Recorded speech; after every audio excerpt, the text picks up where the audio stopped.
குன்று இருக்கும் இடத்திலெல்லாம் குமரன் இருப்பான் அப்படின்னு நம்ம ஊர்ல ஒரு பழமொழி இருக்குது. அதுபோல ஆயில் இருக்கும் இடத்துல எல்லாம் அமெரிக்கா இருக்கும். இன்னைக்கு ஈரான் சந்திக்கிற எல்லா பிரச்சனைக்கும் அடிப்படையான காரணமா இருக்கிறது அந்த நாட்டில் இருக்கிற ஆயில் ரிசர்வ் தான்.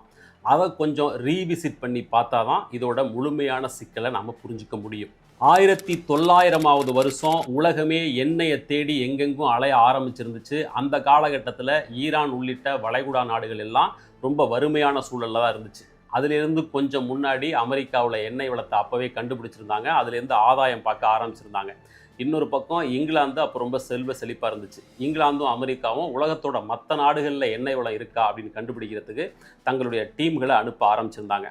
அப்படி 1901ஆவது வருஷம் இங்கிலாந்தோட அப்போ இருந்த மிகப்பெரிய தொழிலதிபர்களில் ஒருத்தராக இருந்த வில்லியம் நாக்ஸ் டாசி அப்படின்ற தொழிலதிபரை ஈரானில் எண்ணெய் வளத்தை கண்டுபிடிக்கிறதுக்காக இங்கிலாந்து அரசு அனுப்பி வைக்குது.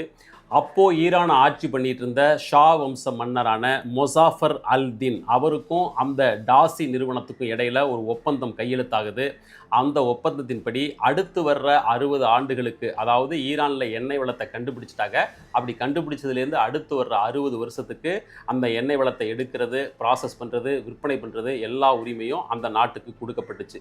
அதுலேருந்து கிடைக்கிற ஆதாயத்தில் 84% அந்த இங்கிலாந்து நிறுவனத்துக்கு தான் போகும். மீதி 16% மட்டும்தான் ஈரான் நாட்டுக்கு கிடைக்கும்.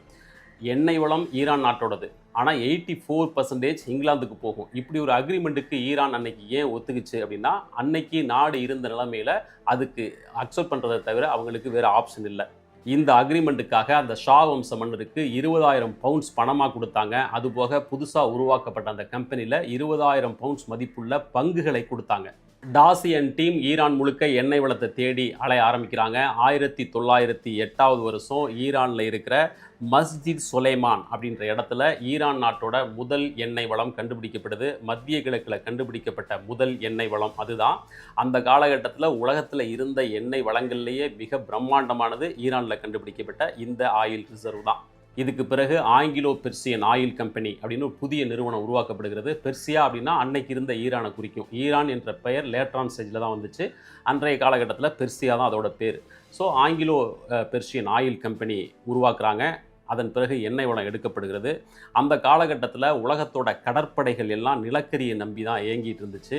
ஈரானில் எடுத்த இந்த புதிய ஆயில் ரிசர்வை பயன்படுத்தி இங்கிலாந்து செல்வாக்கு பெற ஆரம்பிச்சது, பொருளாதாரம் ஈட்ட ஆரம்பிச்சது. சொல்லப்போனால் முதல் உலகப் போரில் இங்கிலாந்து வெற்றி பெறுவதற்கு காரணமே ஈரானில் எடுத்த இந்த ஆயில் ரிசர்வ் தான். அதிலிருந்து அடுத்த 50 ஆண்டுகளுக்கு ஈரானோட எண்ணெய் வளத்தை பயன்படுத்தி இங்கிலாந்து செல்வ செழிப்பில் மிதக்க ஆரம்பிச்சது.